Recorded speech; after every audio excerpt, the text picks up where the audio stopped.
This is like when we talk about these perspectives that we have that are false, that we think are true. Like this is what I thought reality was, and it was false. And I've tried to, I couldn't even fathom the goal because literally how I thought I was achieved was wrong. You don't make $1 billion. I think you gotta have a dream. The School of Greatness. Really? Yeah. Please welcome Lewis Howes. I made this tweet that was just like, how to stay poor, right? Because I'm a big Charlie Munger guy. Because everyone's like, I was talking about how to get rich. And I was like, let me tell you how to get poor. No, like no one's ever told you how to get poor. I'll tell you how to stay poor, right? And so I made a tweet and it like blew up. And so then the next day I made another tweet on how to stay poor, and then it blew up again. And then I made another tweet. And so like 28 days in a row, I just tweeted another way to stay poor. And it ended up becoming this big thing, and we made a video on YouTube, and I just consolidated all 28. And so they're surprisingly simple. And the reason I talk about them in the anti is that Charlie Munger talks about inversion thinking. And so when we try and solve problems, it's actually easier to solve them in reverse. And especially when it comes to like making money and things like that, because we are naturally programmed to look out for threats. And so it's so much easier for us to find problems and things than it is, like, why is it so much harder to be grateful than it is to find problems? Sure. So easy to find problems. But you can trick your mind into using that naturally ingrained mechanism, but to make you prosper. But you just trick it by saying, I want you to tell me how to stay poor. And you're like, hey brain, tell me how to destroy my business. And you think about every way that you could destroy your business. And if you really want to add a little juice to it, you say, how could I destroy my business in as few decisions as possible? And then you reverse those decisions and you say, these are the strategic anchors that fuel our business, right? Like if I had an email marketing business, like the first thing I would do is stop sending emails, right? The first thing I would do. The second thing I would do is probably like treat my entire team like crap. And if I didn't, incentivize them to do things that would be against the benefit of the business, right? So it's like you think through those few moves that would have the biggest swing on destroying your business, and those become the anchors for your strategy. Right. So from a personal perspective, you can think about the same way in terms of like, rather than saying like, I want to get rich, how do I get rich? It's like, how do I stay poor and then avoid that? And then by default, become rich. Do the opposite. Yes. So number one is how to stay poor. Start tomorrow. Whatever it is. Ooh, that's a good one. Just start tomorrow. Whatever, even if it's, just wait. Yeah. Find, number one. Number two, read books, do nothing. So just keep reading, keep consuming, take no action. It's the best way to just stay poor, right? Because that one's a good one because it makes you feel like you're making progress, but you're still poor because you didn't do anything. Next one, take advice from poor people on how to get rich, right? Yes. Best people to talk to, right? And all your friends are poor. You should totally listen to them on how to get rich because they've never achieved it. So you should listen to them. It's a great way to stay poor. They have no idea, right? Don't listen. So, and obviously with each of these, you can take the equal opposite. And so instead of starting tomorrow, start today. Instead of reading books and doing nothing, read the books and then take immediate action. Instead of taking advice from poor people on how to get rich, take advice from rich people on how to get rich. Number four, how to stay poor. Pick a spouse who makes you feel guilty about working. Oh man, that's the worst. Yeah, have the number one person in your who literally influences you more than anyone else make you feel terrible about the thing that's going to help you achieve your goal. That's what you should do. Of course, you want to find somebody who supports your goal, who's either in it with you or they're cheering you on from the sidelines. Yes. And the real thing is that most people don't even have a cheerleader. Most people have somebody who's at home, doesn't even have the channel turned to the game that they're playing on, and is just calling their cell phone the whole time while they're on the game and the game's on the line. They're trying to make this winning pass and trying to get them to get out of the game when the game's on the line. That's what most people have. Right. And so, like, people think they have a cheerleader when, like, most people just benefit from not even having a liability, just a neutral. Yes. Number five, think the world is fair.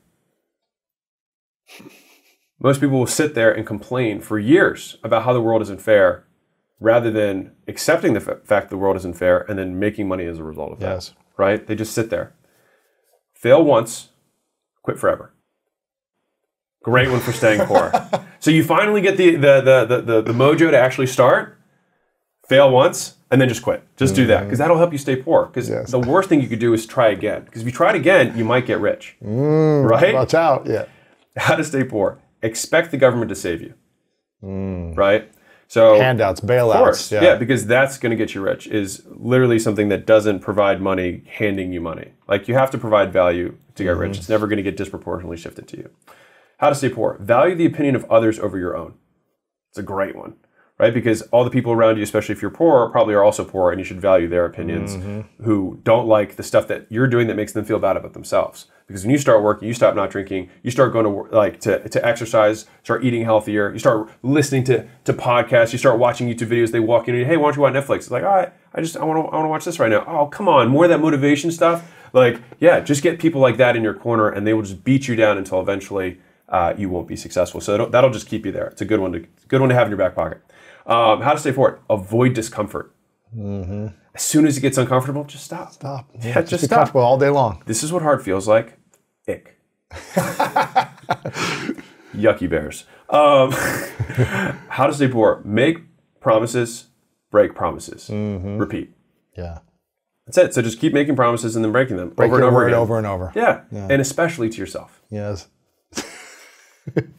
How to stay poor? Tolerate mediocrity.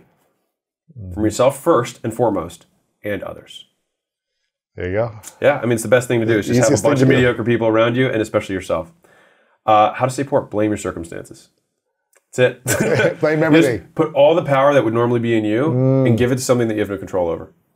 It's a winner. It's a great combo. This is a good one. How to stay poor? Wait for perfect conditions. Oh, yes. I mean, because they're coming eventually. Yeah, eventually they're coming. And you know what it also means is that if you wait for perfect conditions, it means that if in the future, after you have started in your perfect condition, if the conditions become imperfect again, it assumes that you'll stop. Yeah, perfect. Right. It's just like saying, I'll start when I'm not as busy. It's like, does that mean that when you get busy again in the future, you're going to stop? For all those people who are trying to start their weight loss journey, by the way. If you want it to be forever, then you have to. This is a belief I can give to the audience real quick. If you want it to be forever, then you have to assume that you're going to be busy again in the future. And so if you want to endure, the best time to start is when you're busy. Interesting. Because then you learn how to do it when you're busy, so that when you're not busy, it's easy. And when you're busy again, you can think, I've already done this before. I know I can get through it because I've done it. Yes. I have evidence. Right. So it's one of my favorite ones. How to stay poor? Do what everyone else is doing. It's just such an easy one. Nothing unique. No, just do what everyone else is doing. Because I mean, think about it. If you want to be in the top 1%, don't act like the 1%. Act like the 99. Yeah, absolutely. Right? I mean, that's the easiest way. Yeah, just emulate the people who are also not succeeding. It's just a winning. It's a winning combo. How to stay poor? Avoid working on what matters most.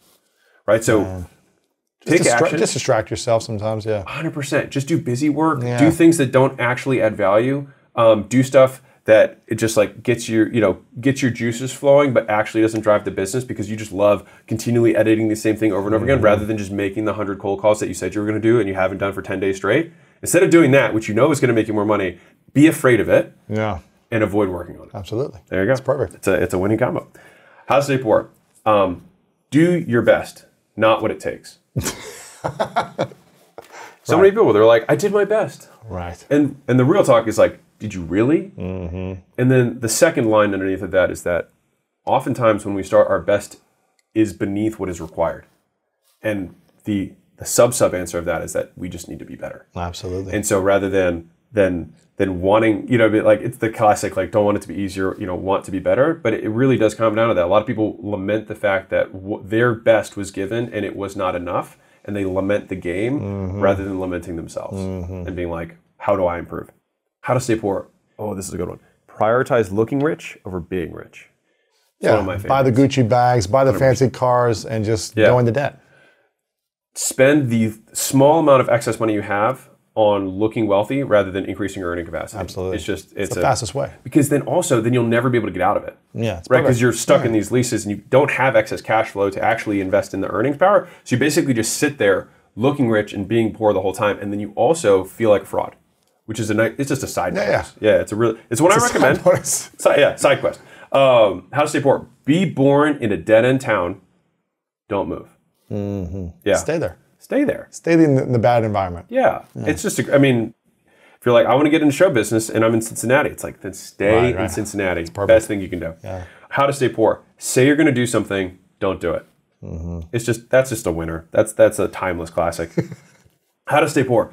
Talk more, do less. Especially if you can talk publicly. You know what I mean? And do nothing as a result of it. That one always say goes. The things you're going to do and just never do them. Yeah. Because it actually makes you feel better to tell people that you're going to do them, because it makes you feel like you're doing them by telling them. But reality hasn't changed at all, but you feel better. Right. And it's a great way to stay poor. Because because it satisfies that temporary itch. Right when you feel bad, you talk about it more. Right. And then you feel better. I'm going to do this. Yeah, because then you feel better about it once you've talked. How to stay poor. Start something new today. Start something new tomorrow. Repeat.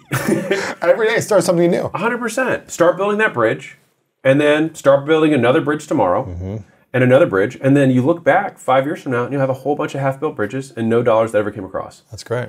But the nice thing is it makes you feel like you're making progress because you have all these half-built bridges. So I think that's a good one if you want to stay poor, because you could stay busy on that one for a long time. A long time. Yeah, because if you focused on something, you might actually follow through, and then you might make money. And so that's not the goal of staying poor. So you have to do that.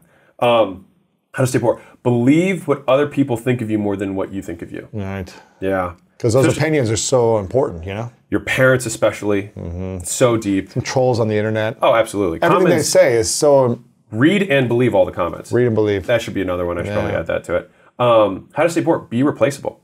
This is also really for the employees. If you can think of a way that you can do the same thing everyone else can do and do it a little bit worse, I mean... That's easy. It's a good way to stay poor. How to stay poor? Complain about things you can control and then don't change them. Yeah. It's just, can I control what I put in my mouth? What I eat? Yeah, I can? Absolutely. Oh, but I don't want to change them. You should complain about it, though. Okay, gotcha. Yeah, there you go. Got it. How to stay poor? Make a mistake, repeat the mistake. Every day. Yeah. Especially if you date a certain kind of person, it's always the same person. Just keep repeating do it again. That. Just do that pattern. Do it again. Yeah, you get stuck at a certain point of business because you always get sidetracked and you start some side thing and then both things explode. Do it again. Wow. You know what I mean? Like, you hire a terrible manager that has these traits, hire him again, right? It looks like the same person, just repeat it over and over again. It'll just ensure that you just stay keep poor. giving them more and more chances. Yeah. You know? Oh, even better, right? Yeah, when they come back begging, just let them back in. How to stay poor? Assume you're always right. Always right. Yeah. Even if I'm wrong, assume I'm right. Yeah. And if somebody has advice who's further along than you, don't listen. Yeah, I mean, because you're always right. And what would they know? Right. They've never lived your life. They've never gone through what you're about to go through. Right. The best thing to do is experience every mistake for yourself. Never have a mentor. Right. I mean, we could... That's 29. Oh, yeah, that's right. How to stay poor? Find something that works. Stop doing it. Because the thing is, if you find something that works, the best thing to do... Because, like, if you did it again... You might build momentum. Right. Oh, man, right. You can't do that. Right, and then volume starts increasing. You start getting better at it. Right. You got to nip that in the bud. If something works, get distracted and stop doing it. It's a great one. How to stay poor? Hire dumb people. This one is I mean, like, nothing destroys a company faster than you trying to destroy it than having lots of people trying to destroy it at the same time. Because it's a more efficient way to destroy business than you just, because you only have two hands. But, like, if everyone is destroying the building and the company, like, you can do it way faster. Need permission to be rich, right? Wait for somebody to make room for you. Wait for somebody to invite you to a seat at the table. Wait for those podcasts to just invite you. Wait for permission, because everybody at the top wants to see you there too. Yeah, there you go. Right. Last one. How to stay poor. Focus on your lack of resources rather than your lack of resourcefulness. Ooh, that's a good one. What's the one that you would add to it that has come to you in the last, period of time?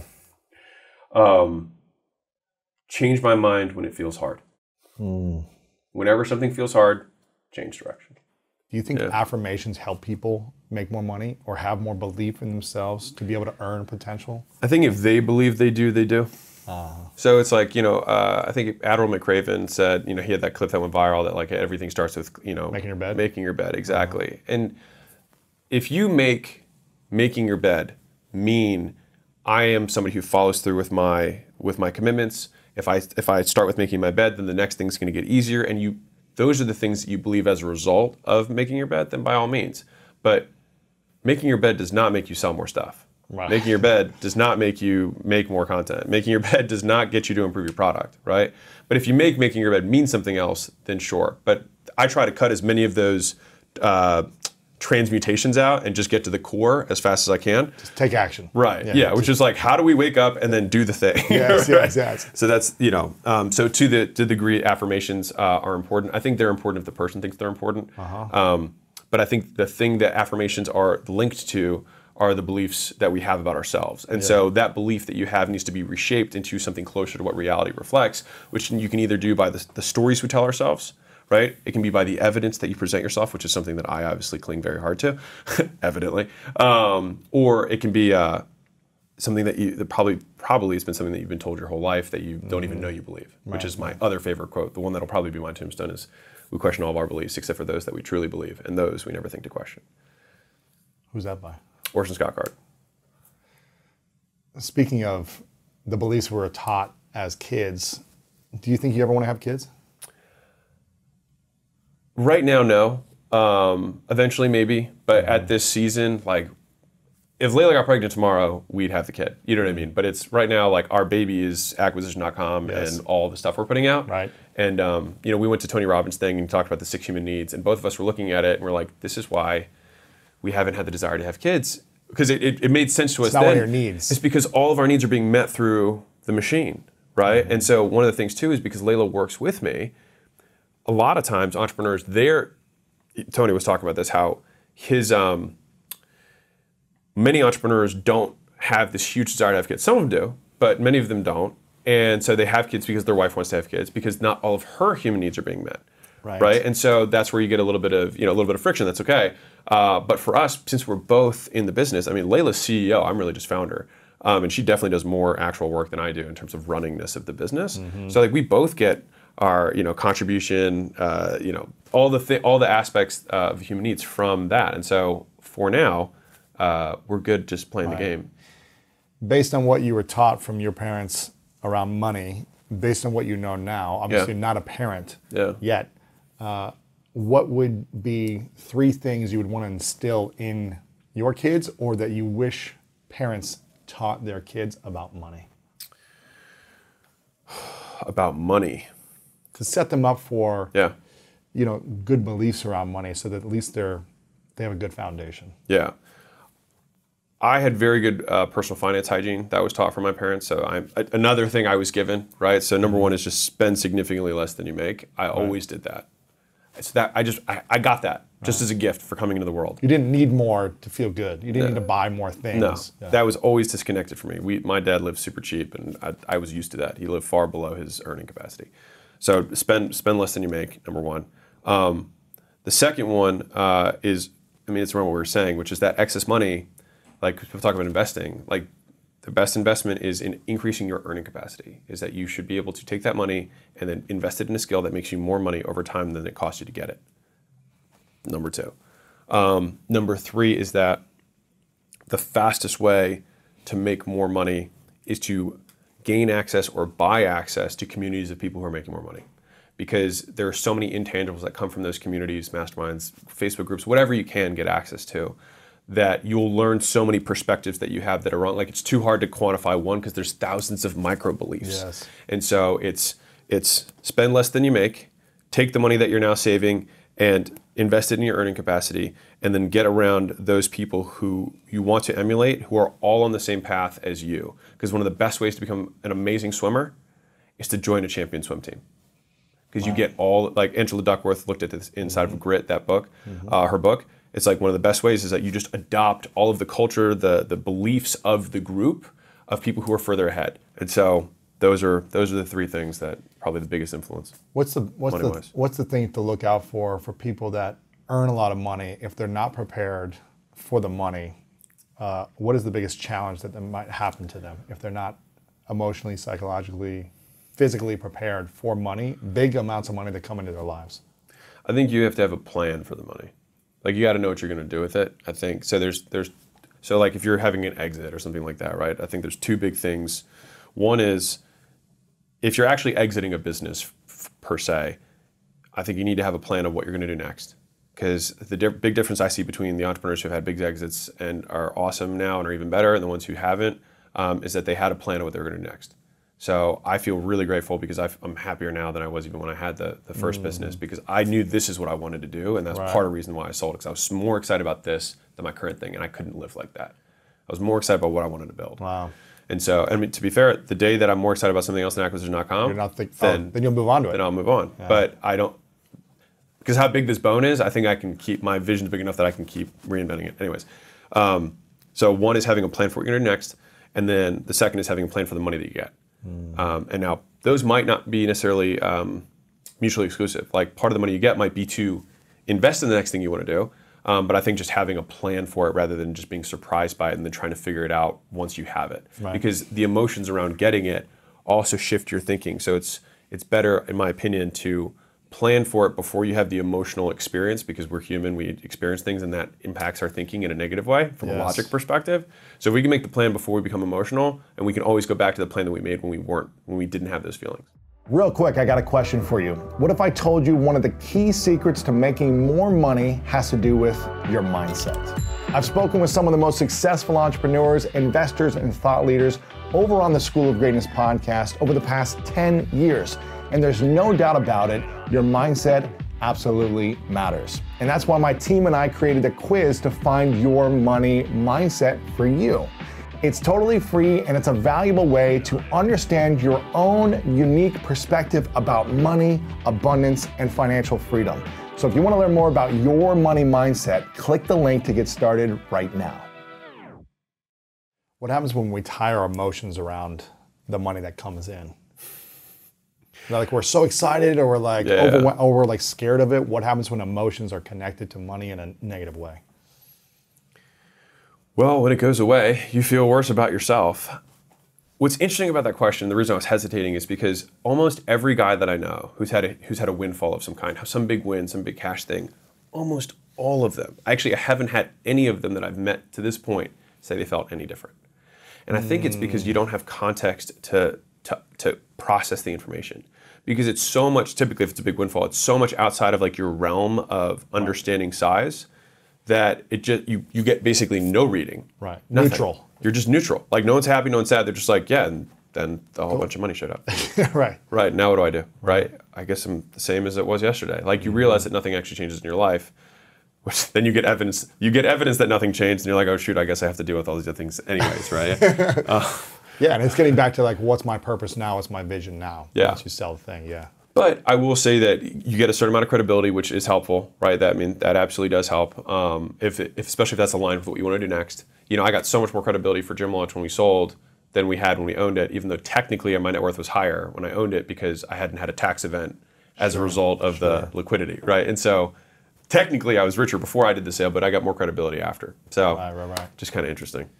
So you said you want to do $1 billion and then to get it to 10 billion. What will you do with the billion and what will you do with the 10 billion once you have it?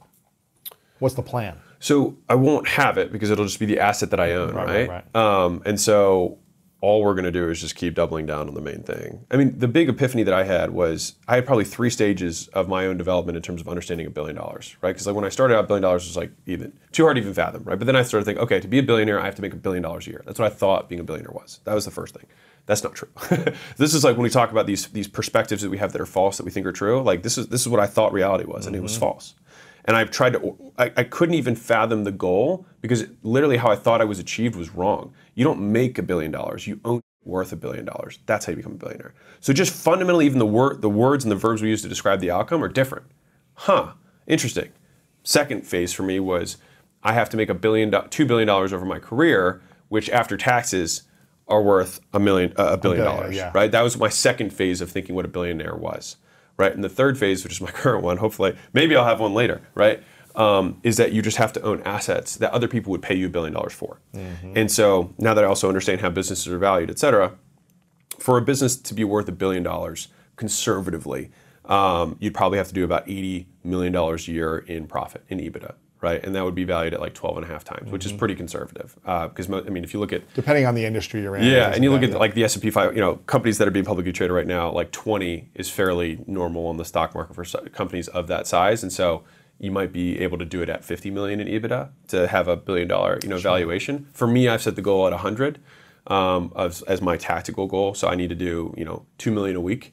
In earned income from the assets that we have, and then that conglomeration of assets would be worth at least $1 billion, probably 2, realistically. Well, so that's the path to $1 billion now, as I understand it. And it's just you can see the evolutions of like just even thinking through it, and you're not even making it; you're owning the thing because it's worth that. Sure. What do you think are the 3 biggest skills you need to develop personally over the next few years? Yeah, that will help you get there as well, besides the one we already talked about. Yeah, well, I mean, to consolidate that one, I have to be more comfortable with risk. I am more risk averse, and I think I need to be more willing to go all in than I am. And so I have to be willing to put more on the line. Period. How much more do you need to put on the line, you think? How uncomfortable do you think you need to be for a few months until you feel like, okay, I'm more comfortable at this baseline now? Very. Yeah. I mean, I'm super risk averse. I am. Like I'm so afraid of being poor. I'm so afraid of being poor. I've made all this money. That's how afraid of being poor I am. You know, you can measure how afraid of poor I am. Very. But yeah, so the risk aversion piece is number one. Is the thing that probably has to change.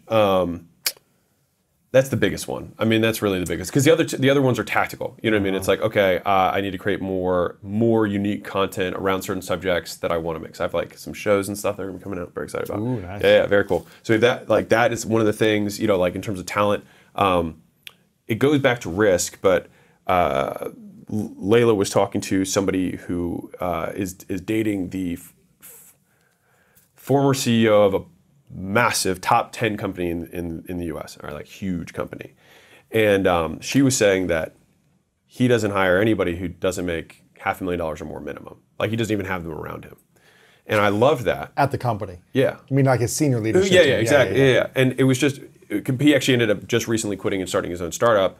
And so he ended up flying 50 of the top candidates in from like Harvard and like all these places, doing a full day of interviews with 50 candidates, and then picking the 10 that he wanted or the 5 that he wanted to do his next thing, right? And all of them are like 500 base with, you know, multiple $1 million that they can make a year, right? And so for me, my perspective on talent has consistently increased. Now I have some employees that can make $1 million a year, like right now, but not all of them, right? And so I just think that from a perspective standpoint, I have to be more comfortable with even higher levels of players on my team. And so who can execute high level tasks. Exactly. That you don't have the time for. And it's because of risk. You know what I mean? Because whenever it's always expensive. What if they don't, what if it's they an mess investment. up? What if they don't? It's 100%. Like when you hire $1 million employee, you're making $1 million per year bet that you're going to make more than that on the talent that they're bringing to the table. Now, all the best investments I've made have been, besides in myself, have been in other people. You know what I mean? All of them across the board. But I still have that fear. You know what I mean? I have 1 or 2 employees that'll cross $1 million, you know, in income. Not all of them, right? And they're the ones who are generating the most sales and bringing in the most revenue for you. Yeah, they're the most strategic. Yeah. I can trust them to lead because they have that skill, which means that I get even more leverage. You know what I mean? Because they can go in, parachute, already know what the problem is, already know what the solution is, and do it. Build the team around it, and then they can lead it. I'm not involved at all. Right. And that's the difference. And so I remember, I think it'll be an interesting corollary, but like, or a side note. But like, I remember when I hired my first $50,000 a year employee, because everybody before that was all minimum wage. And I fired my first $50,000 a year employee, and I was like, a lot of money. Whoa. And yeah, and then I got so much out. I was like, this is what I'm talking about. I need somebody like this. Right? And then I hired my first $70,000 a year employee, and I was like, oh my God, like that is what I need. I need more people like this. And then I hired my first 6-figure year employee. And it was like, okay, 6 figures has got to be the new benchmark. And then it was my first $250,000 a year employee. And then my first $500,000 a year employee. And then hearing this story about 500 base with, you know, almost unlimited cap on all of these different roles of everyone being, you know, $1 million, $2 million a year plus, it's just another. Right. It's funny. It's like I have to, it sounds ridiculous, but like I have to learn these lessons at every level. You know what I mean? We all do. Yeah, yeah. And every time I think I've learned, and I'm sure there's another one that's like, yeah, don't take anyone who get paid less than $10 million. Like if they're not getting paid less than $10 million, what are we talking about? It's based on the scale you're at. I mean, Totally. These people have, you know, 15, 20 years of experience. Probably they've done this before. So it's all based on where you're at. You know, some people when you're starting out, you might need a minimum wage person. Totally. To get started. You can't afford these things. Yeah, right? But of course. It's based on where you're at, the risk you're willing to invest in. Yeah. And I have friends who've like, I have a good buddy of mine who went on a 4-month hiring process to find like a $350,000 lead of his team, right? Mm-hmm. He hired the recruiter, which is expensive. Then he did 3 or 4 months of interview process. This guy was like a former vice president at some big company. That was exactly what he wanted. And after 3 months, it didn't work out. Yeah. And he spent all this money. Yeah. And he gave this big salary, and it didn't work out. And so you have to also be aware that not everyone is going to be this, they're outperforming everyone else. And if I could just find more people and pay them all this money, you have to learn the skill of leading. Yeah. You have to learn the skill of culture, of building, of also managing, or having someone else who can do that. So yes, and it's also a risk. Yeah. We had a CTO that we hired for our software company that we ended up selling. We paid, I think, $140,000 for just a headhunter, just for the headhunter. That's crazy. Yeah, I mean, high, it's tech, you know what I mean? Like to get that kind of talent. Just to find the talent. Yeah, just to find the talent, not even pay him, just to find the talent. And we fired him 3 days later. Oh my gosh. And that was after 3 or 4 months of like interviews and vetting, all that stuff. And it was just, just immediately we're like, this was wrong. Like it was immediately wrong. And so like, yeah, I've been there. Like it sucks. And it's not fun. Yeah. And I think this is the risk of being an entrepreneur. It's not for everyone. It's not easy at times. Yeah. It can be, that's why a lot of people fail at it. Or they're just like, oh, this is not for me. Yeah. And I respect that too. It is freaking hard, man. Every day you've got to overcome a challenge. Yeah. One of the things that Layla said yesterday in her talk is she's like, if I had one thing that I would wish it would be like left behind for me. So this is me just stealing Layla's stuff. Is I want to normalize hard. She's like, a lot of people feel things are hard. They get stressed, and then they have another voice that judges them for the stress. Mm-hmm. She's like, if we could just change the narrative to like it's hard, comma and, or comma of course it is, comma it's okay. I expect it to be hard. Why wouldn't it be hard? It would be unreasonable for it to be easy. If it were easy, everyone would do it, and then it wouldn't be worthwhile. Yeah. And so, like, I remember this. This is a 2-minute story, but I think it'll drive home. So, way back in another life, I was in a fraternity, many lives ago. What school? Vanderbilt. Yeah. And during the pledging process, invariably, 2 weeks in, it was like clockwork. 2 weeks in, there would almost the whole pledge class would come together and try and quit. And it happened every year. So I got you. I mean, the first time it happened, they would try to make you quit. No, they try and quit the process and say, you don't want to do this. This is not what we thought it was going to be. This is way too hard. Blah blah blah blah. Right? Every time, because it was such a shift in reality of like parties and fun and whatever, and then you're pledging and you get none of that. Or at least that's how it was at our school. So like no drinking. You have to study all the time. You can't talk to girls. Like it was this whole thing. Anyways, it was just the point was to make them commiserate so they get closer together. That was the whole point of the process. Anyways, so I remember when I was president, I got to deal with it.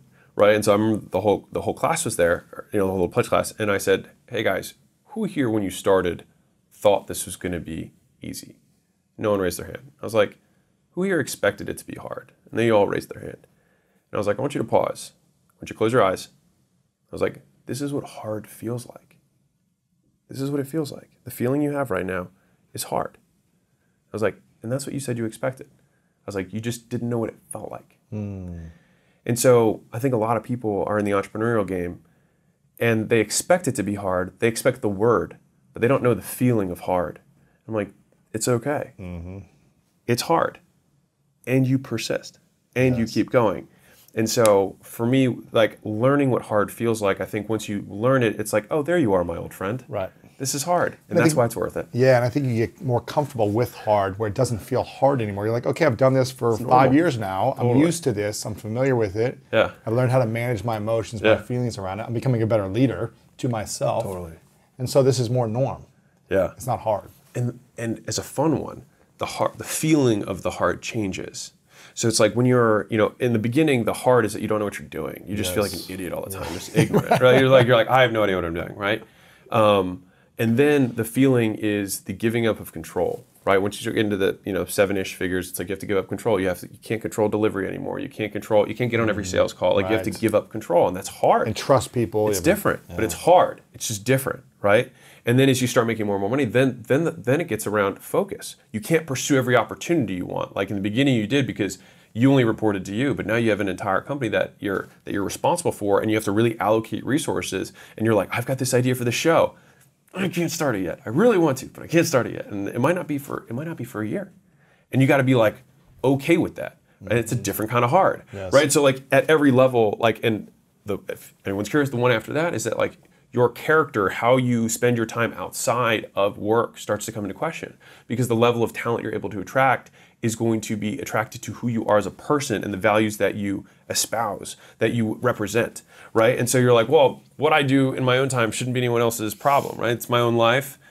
It doesn't work that way. Humans can't separate things like that. They just see you for who you are, all on the field and off the field. Right. And so it's like you have to start changing things. Like if you're somebody who drinks and does a ton of drugs, hey, more power to you. It's legal. It just might not be what everyone thinks is what they want to admire and emulate, right? And so it's like, it's a different kind of hard.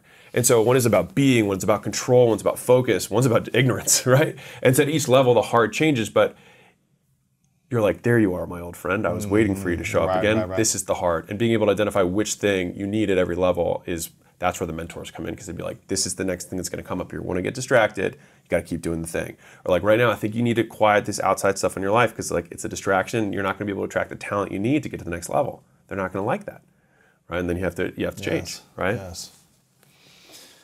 Inspiring stuff, man. I want people to follow you. Oh. Thanks, man. They can go to Hormozi or I guess Hormozi on Instagram and also on YouTube. Is it Alex Hormozi on Instagram? Yeah, Alex Hormozi. If they type Alex Hormozi anywhere, they'll see it. But your YouTube's been blowing up, your Instagram, your TikTok.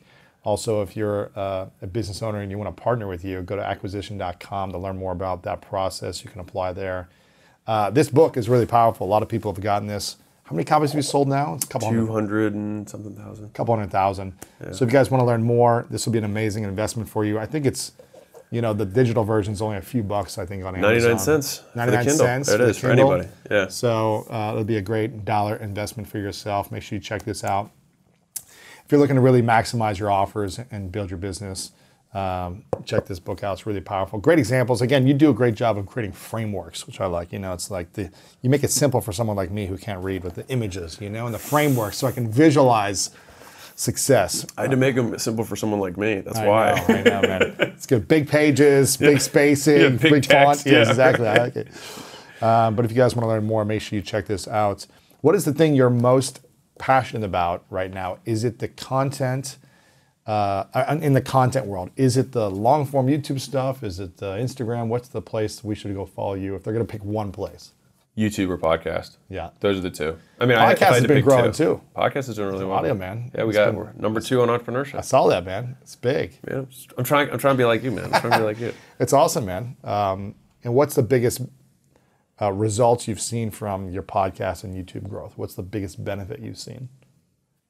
It's just been, people tagging me on. And I mean, like, I don't, the only thing we quote advertise is that, yes, if you're a company doing, 10 million a year or more, ideally, if you're a little below that, we'll look at the deal. Mm-hmm. But, if it allows me to just talk to more cool business owners. So the more the podcast grows, the more cool, interesting businesses come our way, and we get to grow them. And that's like, I don't know if I shared this last time. So we did our stats on, because now we've been doing it for 2 years. And so the average company that we work with increases their top line by 1.8 times in the first 12 months and triples their profit in the first 12 months. Amazing. In the next 12 months, the average company increases their profit by 4.27 times, or 4.75. There's a 4 and a 7 in it. It's not bad. Yeah, in the next 24 months, it's like we can almost 5x the profit of the companies the first 24 months, and so that's just the average. So, yeah, it's cool. We love doing it. It's that's the stuff we live for. I mean, like I've never been more amped to do what we're doing. Man.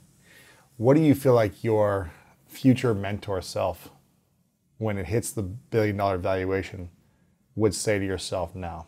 If you were 3 years out, 5 years out, whenever you hit this $1 billion valuation, and you could speak to yourself from the future, what would your mentor, future self, say to you right now that you need to hear? Keep having fun.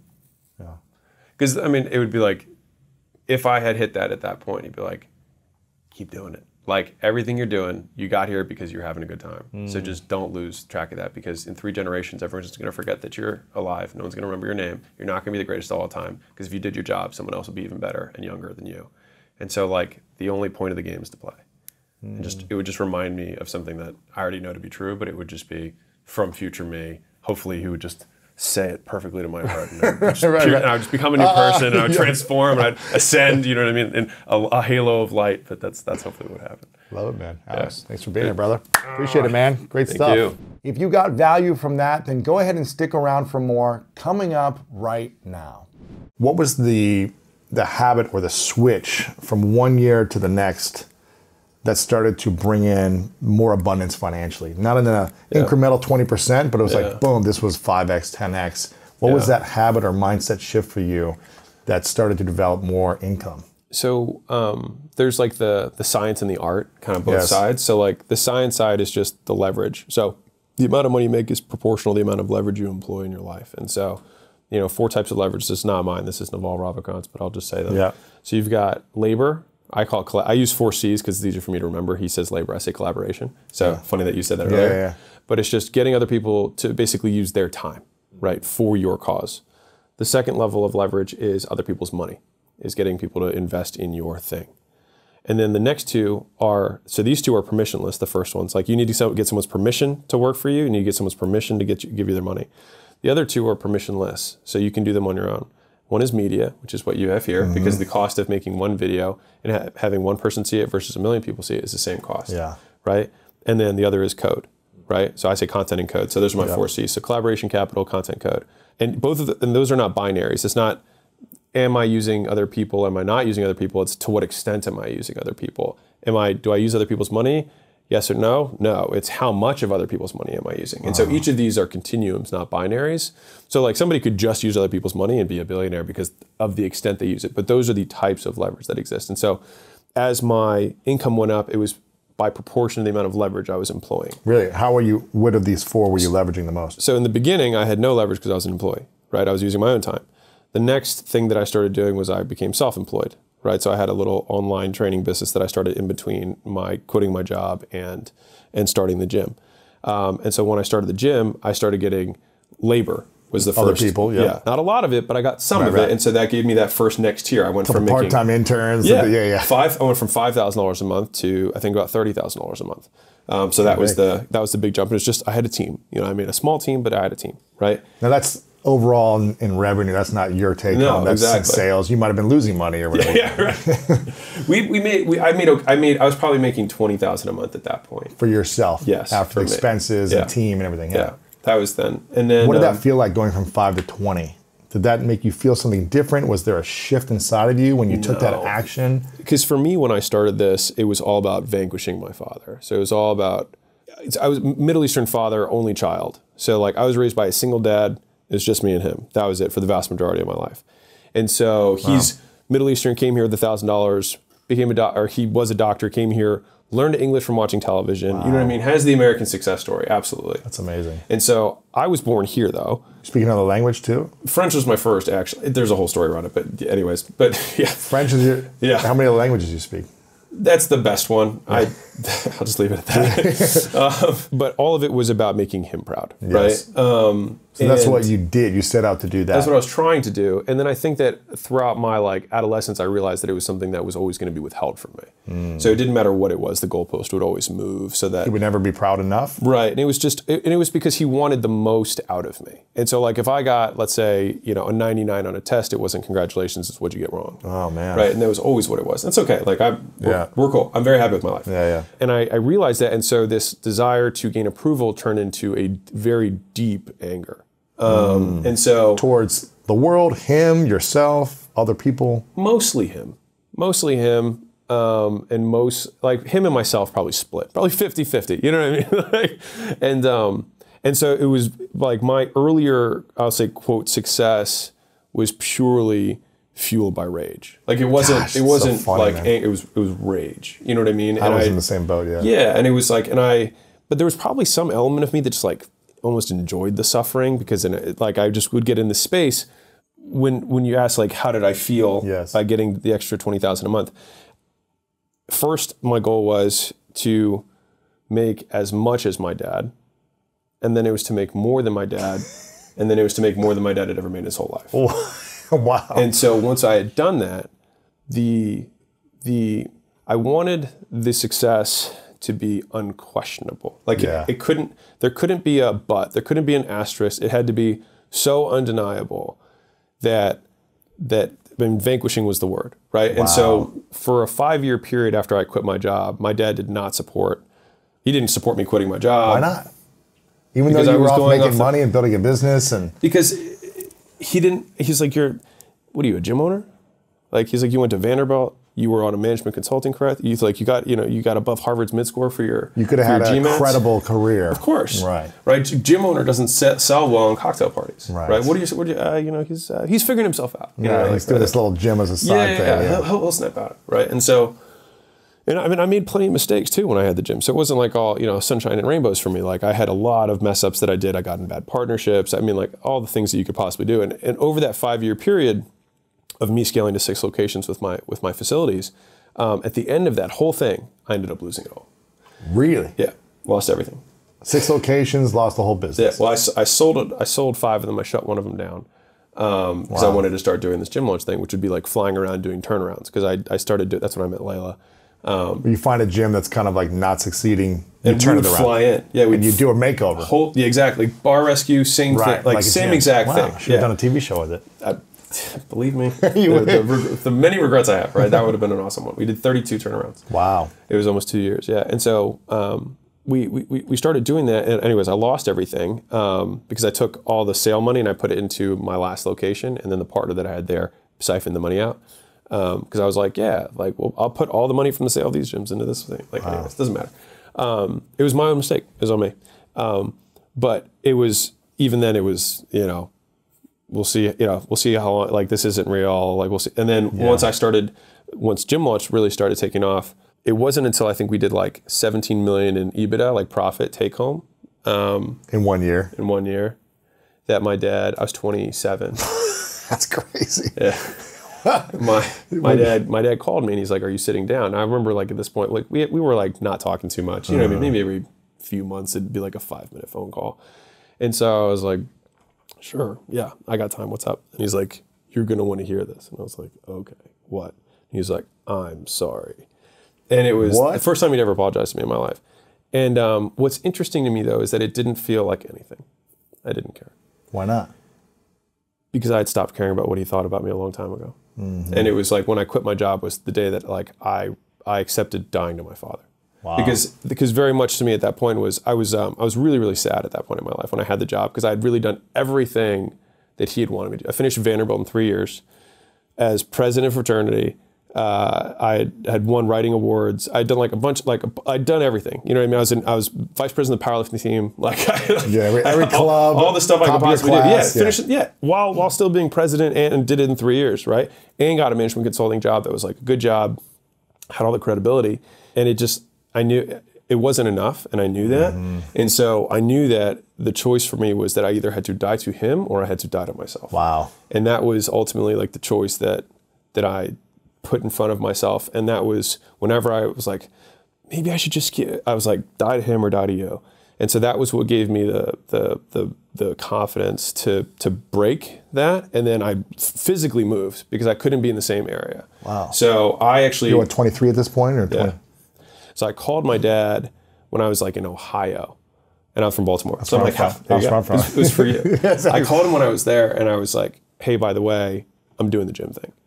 And he was like, okay. It's like, why don't you come over? We'll talk about it. Because he knew that like if he came over with enough battering, I would be like, fine, I know this is a smart thing. I'll take I'll apply to Booth and Harvard, whatever, and I'll do that whole thing.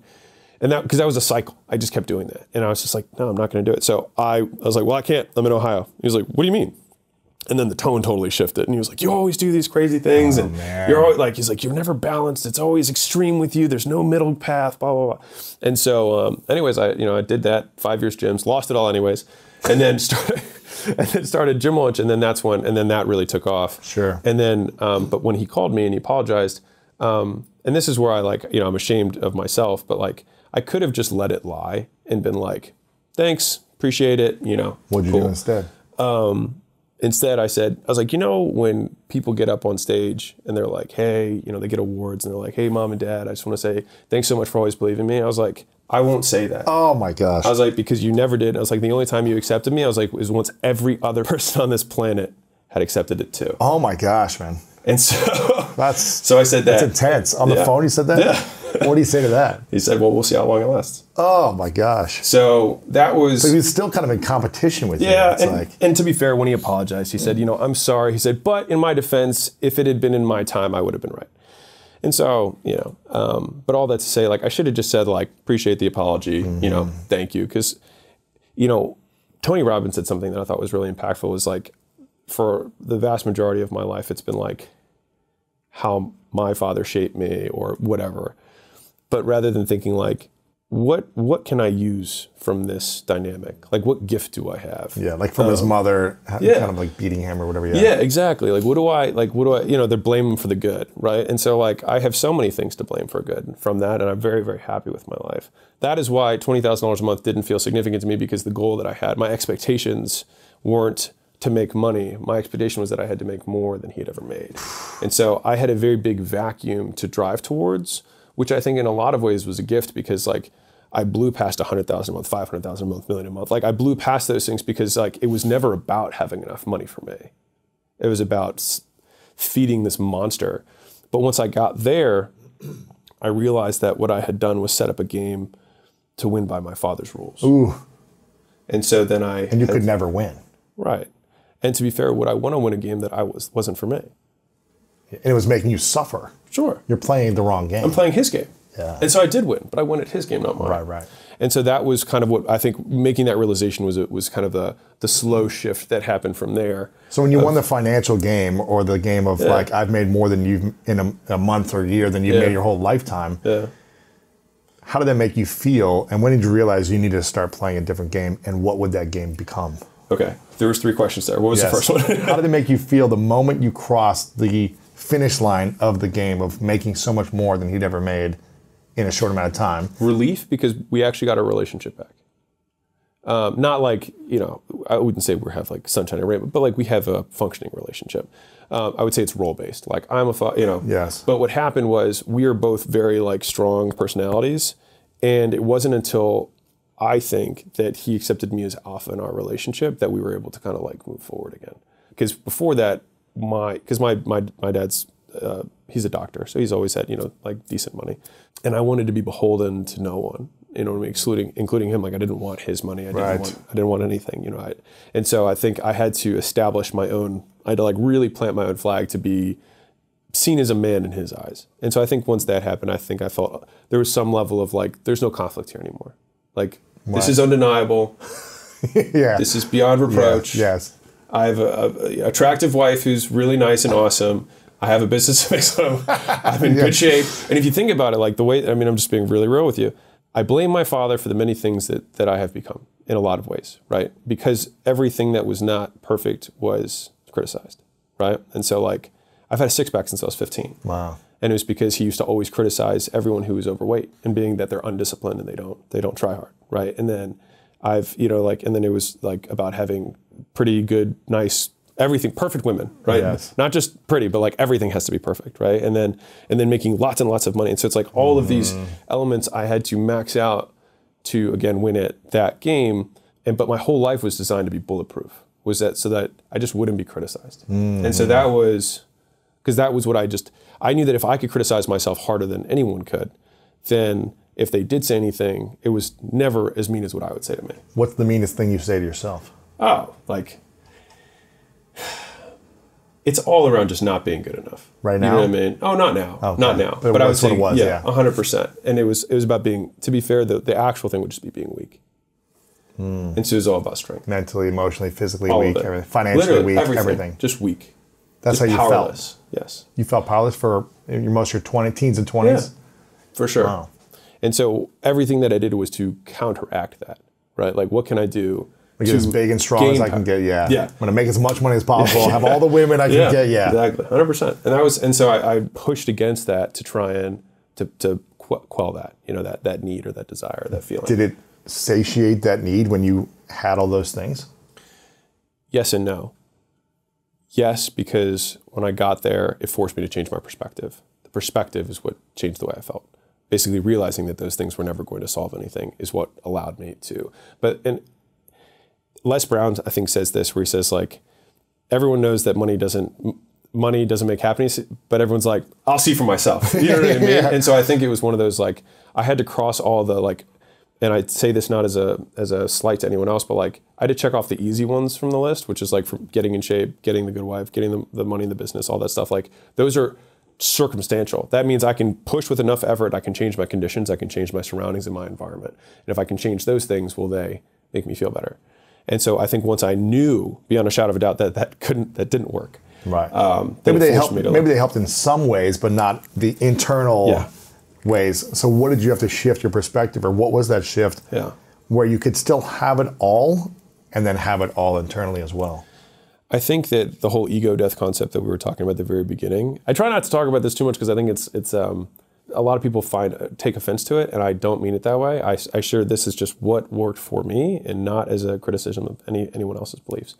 For me, the idea that there was no such thing as legacy, that when I died, eventually everything that I had would become dust, and that anything expanded over a long enough time horizon disappears, right? Which if you are like Christian, for example, it's the whole book of Ecclesiastes. And I think the realization of that allowed me to quiet my ego a lot, so that I could be more present in the idea that like this moment will only be here in my mind, and anything that I do here will not last. And so it shifted how I worked, it shifted how I saw relationships. And a lot of my thinking is around like my 85-year-old self. I feel like my number one mentor is like my fictitious 85-year-old self, because it's the only person that I really believe has my best interest at heart and has no ulterior motive. And so there's this tweet that I had that went pretty viral, but it was like listening to a billionaire or a millionaire, I'll just use that. Like when I was in my 20s, I wanted to be a millionaire. And when I was a millionaire, I wanted to be in my 20s. And so the idea that my future self would trade all the money he had to be poor in 20 again made me really reanalyze how I saw living life in the moment. If I literally in the future will value my present moment more than the achievement of the thing that I'm seeking right now in the present, then something's off. Because even my future self knows that. Because right now I would pay all the money I have to get 10 years back. Isn't that not even interesting? Thinking about it. And so then all of what I'm going to achieve in the next 10 years, I would happily give up to be right where I am right now.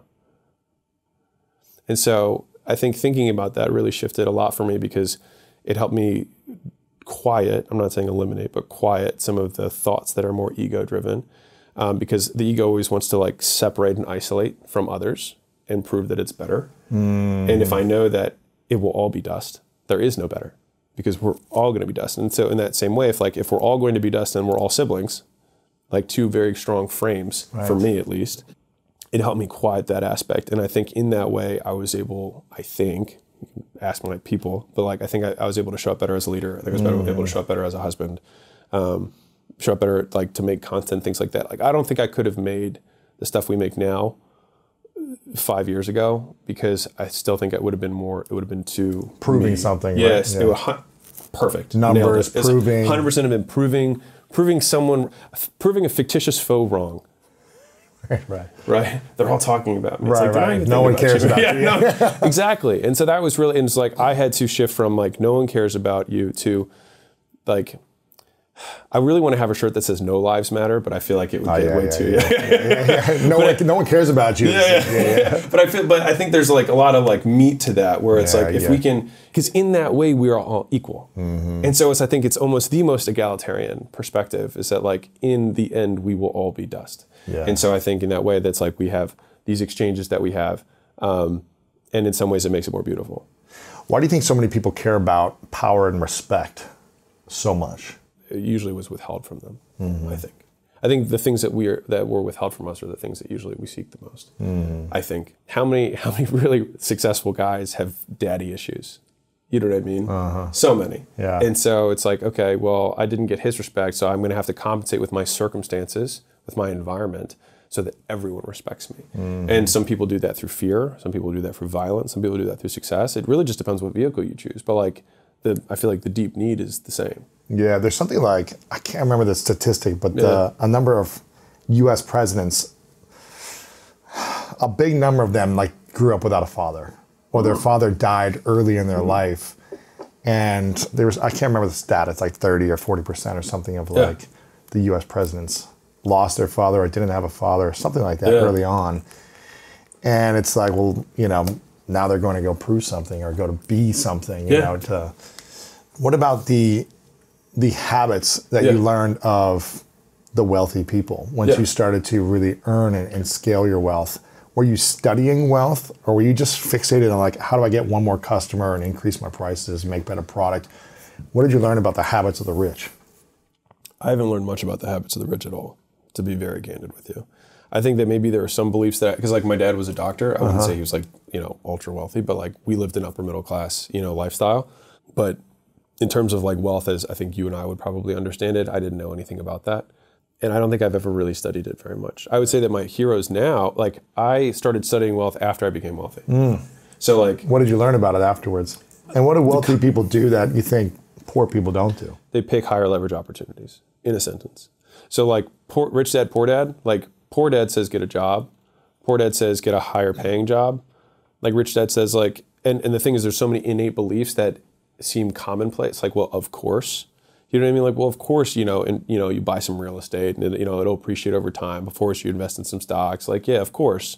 But like, poor dads just don't say that. And so you have to like learn that, I think. And I didn't, so I'm grateful in that I didn't have to learn that because I heard that just was, of course, yeah, once you have some money, like, of course you don't spend your whole income. Of course you don't. And so there's a lot of course you don'ts that I think I inherited just by being in like a saving father, but there's also some upper middle class people who don't save anything. So like, but I think my dad did I think he helped a lot with like money hygiene. I think I've had a lot of really good money hygiene from my dad. The big breakthrough that I had for me was when I stopped focusing on, and this is gonna sound backwards, but when I started my gyms, I was all about building the business, right? And when I built the biggest companies that I've had and now recently sold, and now we have our portfolio, it was about how do we make the most money? And I know that sounds completely backwards, but the only way that you can make the most money is to provide an exceptional valued service and charge a ton of money for it. And because I optimized around making money, I started going for low capital expense businesses because I had lost everything after that 5-year stint. And so I was like, never again am I going to reinvest every dollar from the business back into the business because I've lost it before. So when I started the next business and every business I've had thereafter, like we take dividends every month.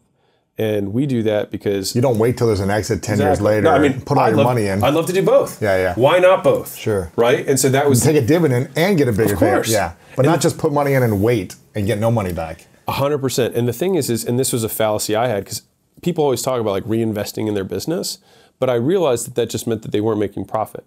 And so, the vast majority of businesses, even the software world is somewhat shifting in this, but they want to see profit. And then even better is if you have net free cash flow, which is just a fancy word for the amount of money that you can take out every month after making necessary investments in the business.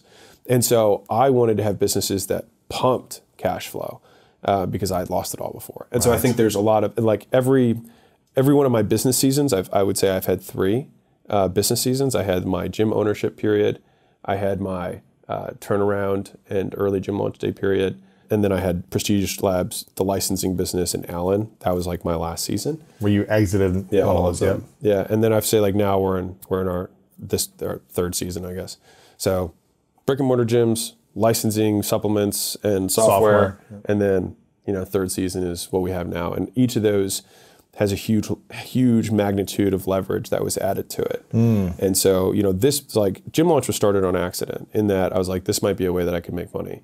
Because people were like, hey, you're doing this pretty well for your own gyms. Can you help me turn exactly mine around? What it was. Yeah, you're like, can you teach me what you've done? It was you're exactly like, all right, let me go in here and I just helped them double their revenue in 60 days. Yeah. Maybe I'm good at this. I'll go. Yeah. People pay me more for that than they'll pay me to help them lose 20 pounds. Right. And so that was when I went from B to C to B to B. Yes. And then from there, to be honest, it was just going up another order of magnitude because now, instead of just building the one business, now we're building lots of businesses at the same time. And so that's kind of like why acquisition.com, I think, has a much higher, has bigger feet, for lack of a better term. Right. You mentioned you'd always created something from a lack. Yeah. But now it sounds like there's a different intention for why you're building something. What happens when people shift their intention from scarcity, lack mindset to growth, impact, service, whatever it might be that you're coming from? I'm so excited for this question. So I think the biggest thing that changes is time horizon. Time horizon. Yes. What is time horizon? And I think the single greatest differentiator between the poor and the middle class and rich and the truly wealthy is how they see time. And if you think about money as simply a condensed unit of time, right? That's all money is. Like you trade it for time. I mean, you can trade time for money. So like they're almost equivalent units. And the people who know how to master their time the most mean that they know how to master their money the most, right? And so really, if you want to master, to the original question of like, how do wealthy people become wealthy is because they master their time. And so time horizon is just like the perspective from which we see what we want to achieve. And so if I'm building a company from the place of like, I believe that this company should exist. I believe this problem is worth solving. And that is where you start it from. Then you build it differently. Versus I need to make money. I need to make money this week. I need to make money tomorrow because what can I go make money with? Exactly. Yeah. And so I think like, I mean, you've built this amazing brand here. If people were able to not ask for 12 months and just serve. Dude, this is what I did when I launched this. Because I literally sold another company. Yeah. I didn't make that much, but I had enough for like 2 years to live. Yeah. And I was living pretty frugal. I wasn't like, I never bought anything fancy. It was like, you know, whatever, food and travel maybe, right? Yeah.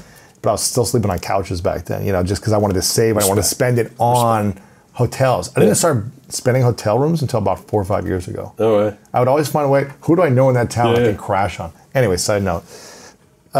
You've been married for how long?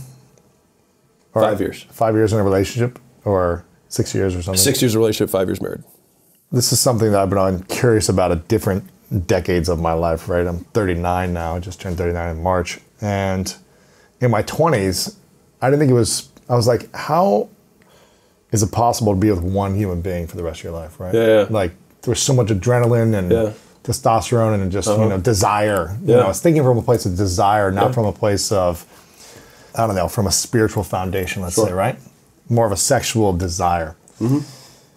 And I would study these different men over the years, and the ones that I really respected were the ones who had amazing long-term relationships and who had healthy businesses that impacted people in positive ways and had, you know, semi-healthy families in general, right? Mm-hmm. I'm curious, why did you decide to get married, I guess, at 25, 6? I was 20, she was 23 or 24, and I was 26 or 27. Okay, it was why decide to get married in your 20s? Yeah.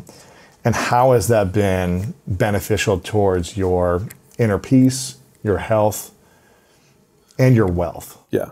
So I think getting married is a great hack for making money. I have a lot of thoughts on this. First one is because, at least if you're anything like me, probably 80% of my attention went to chasing tail.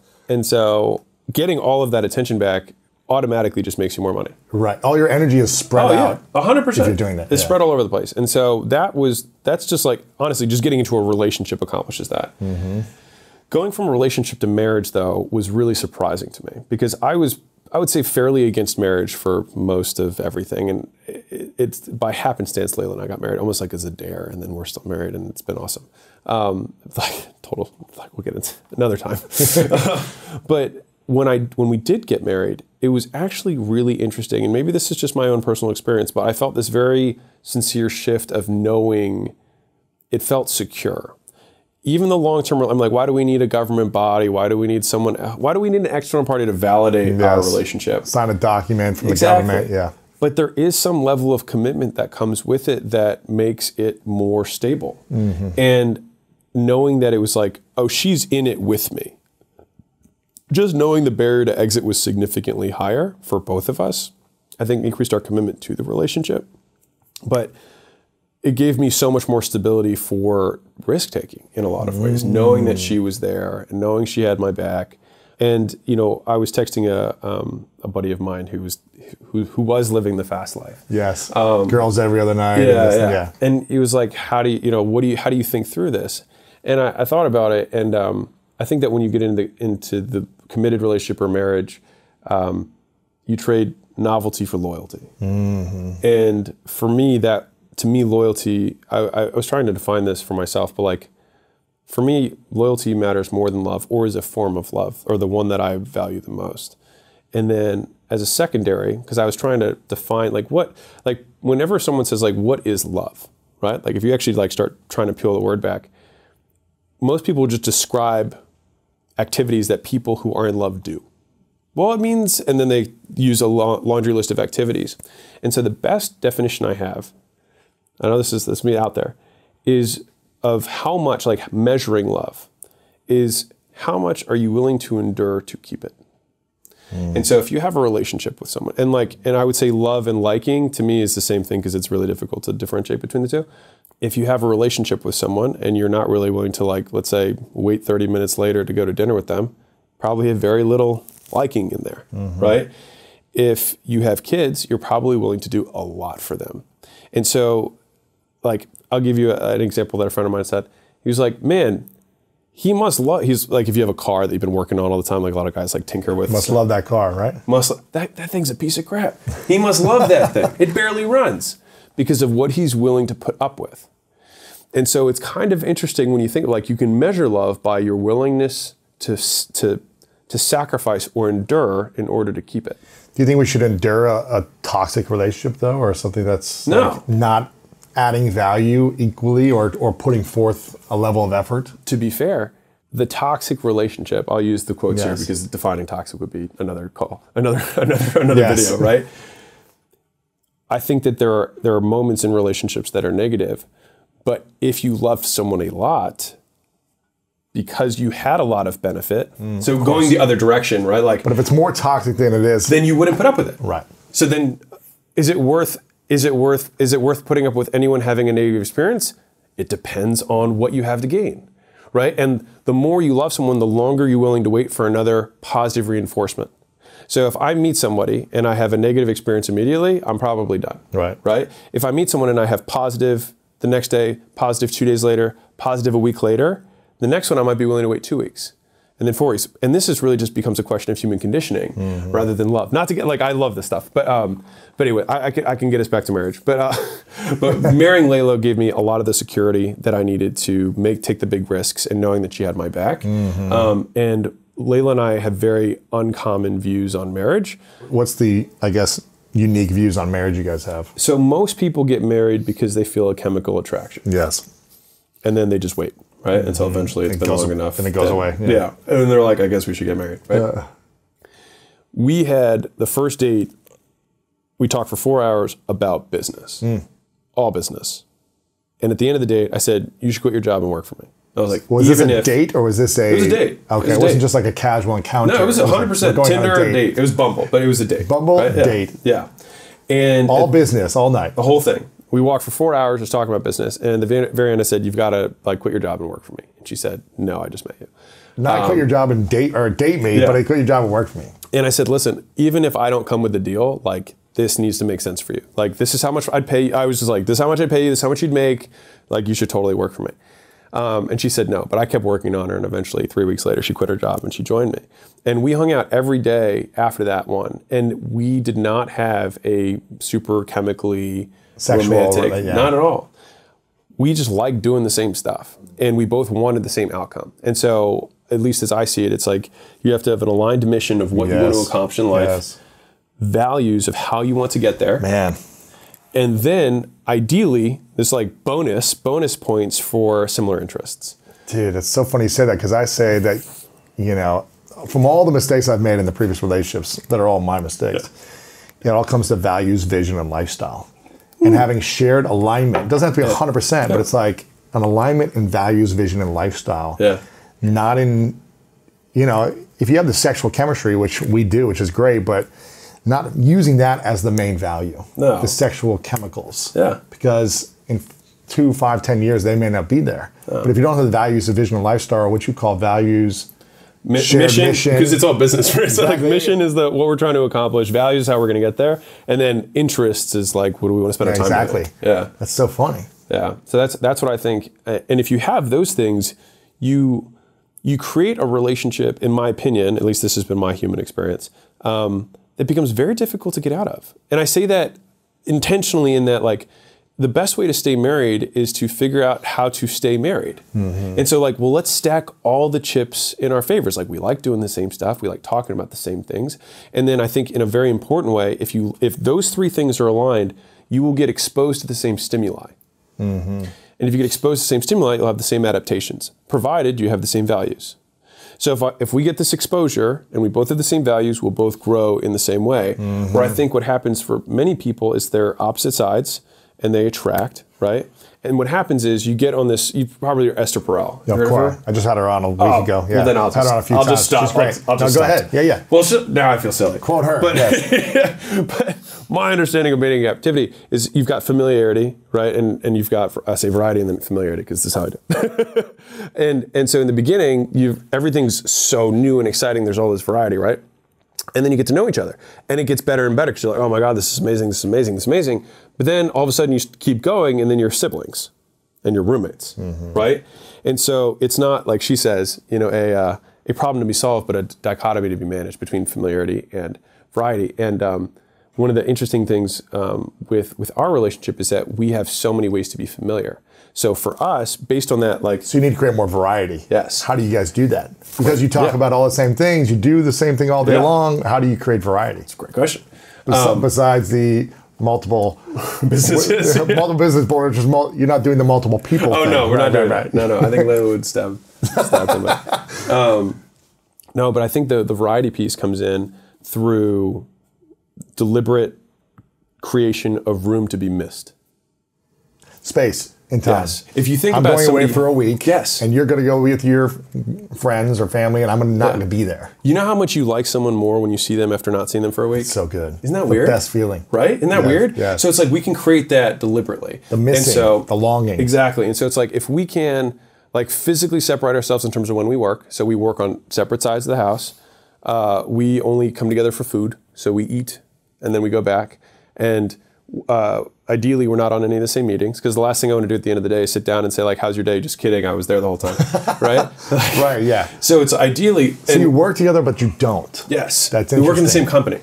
But you're not on calls all day long together, hand in hand. Right, and we can accomplish... And so that way when we talk, it's like two business colleagues that are both after the same thing, that both believe in getting there the same way, and we're talking about our unique things that are interesting for me that she might want my perspective on. And I'm like, hey, I'm thinking about this hook or this message, or what do you think about this? And we can bounce on it, but because we didn't share every moment of the day, it gives us that ability to have variety. But I think Esther said this, but the couples that do start businesses together, maybe I'm misquoting two research things. Anyways, couples that start businesses together have a 10% divorce rate if you start and make $1 in a business together.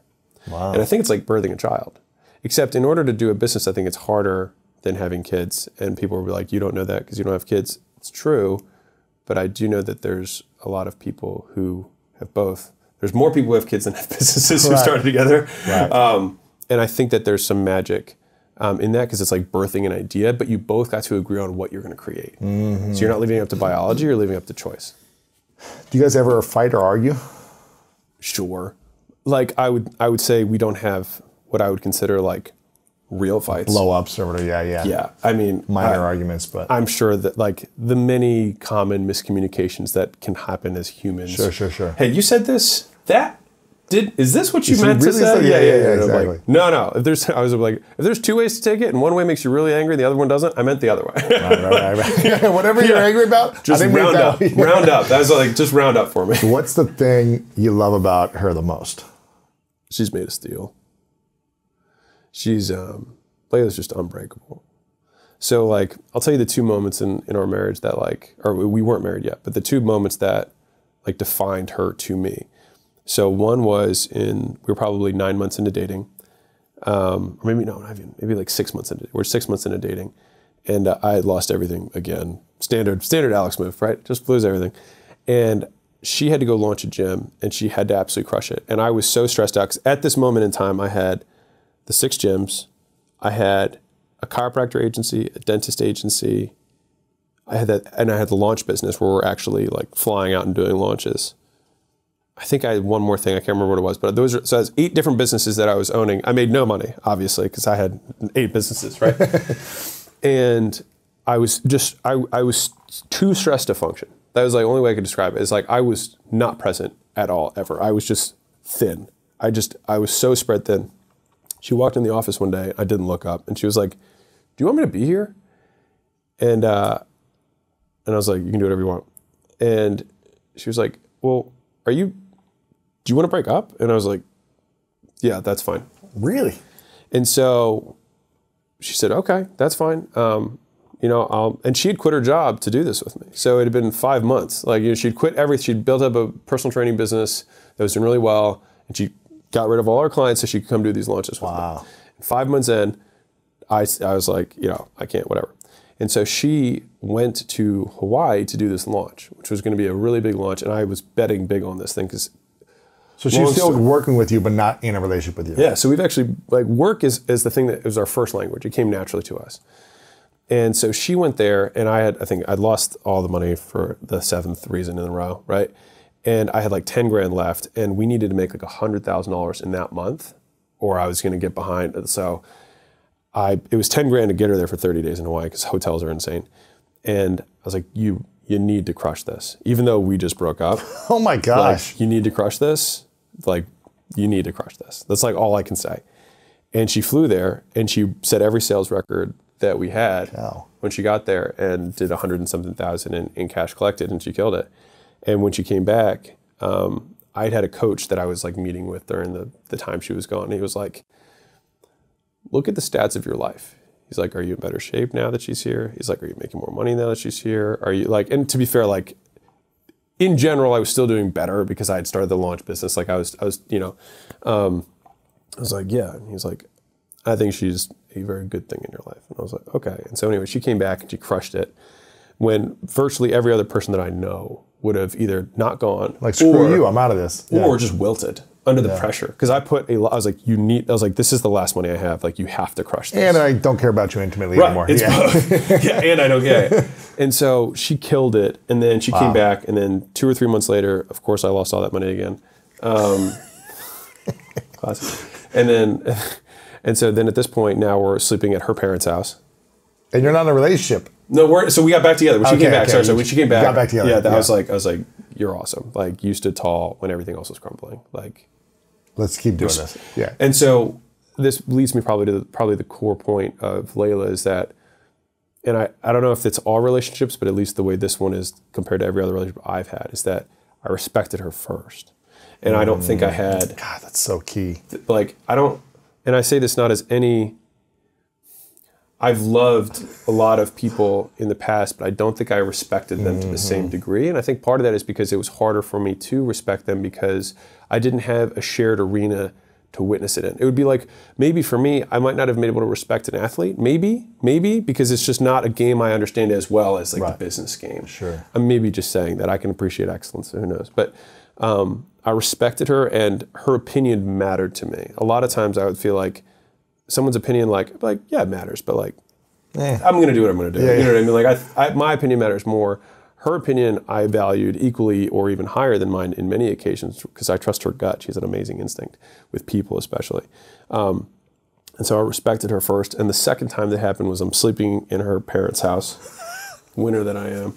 24, 25, 26? No, I'm 27. Yeah, 26 or 27. Yeah. Sleeping in her parents. She's 23, 24.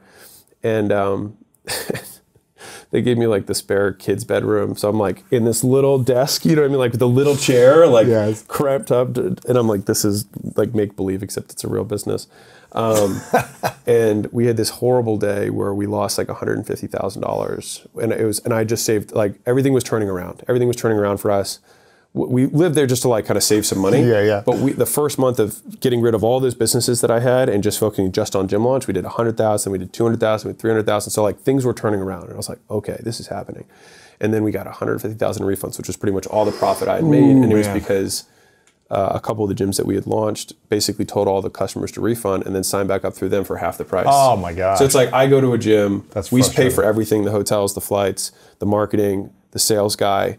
And let's say we sell 100 people at $500, we make $50,000, right? Just for example. They would say, hey, 100 people, now that they're gone. That's annoying. Yeah. That's messed up. It was a flawed model. You know what I mean? Like, and I could lament it, but I was not operating within the context of like human incentive. There was a huge incentive to not be ethical. Right. And so we lost 150,000, which was all my savings again.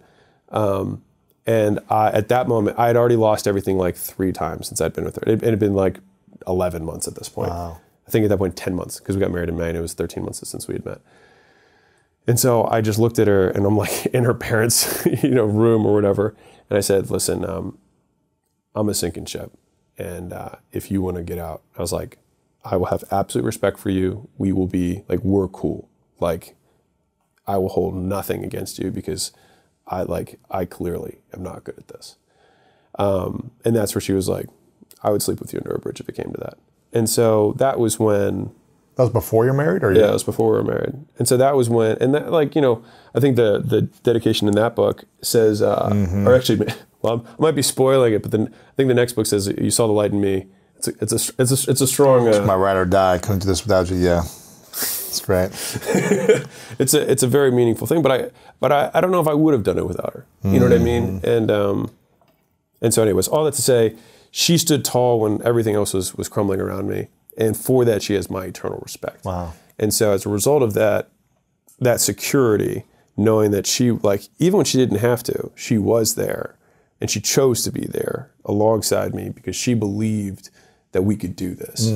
Even when I ran out of belief. I think for that, and to be fair, that was the first 11 months of our relationship. That's crazy. And so, like, since we got married, it's been super easy. Yeah, really easy. It has been. Like, literally nothing was harder than the first year of our relationship. I mean, sorry. No, it's great. I'm assuming you wouldn't call yourself a marriage expert by any means, but you've been married 5 years. You've also you have a lot of respect for older men who've been married for a long time. You've, I'm sure, interviewed them and have mentors in that space. What do you think makes a strong marriage last more? Respect or love? I mean, you know where I'm going with this one. Respect, because I think that respect is based in logic.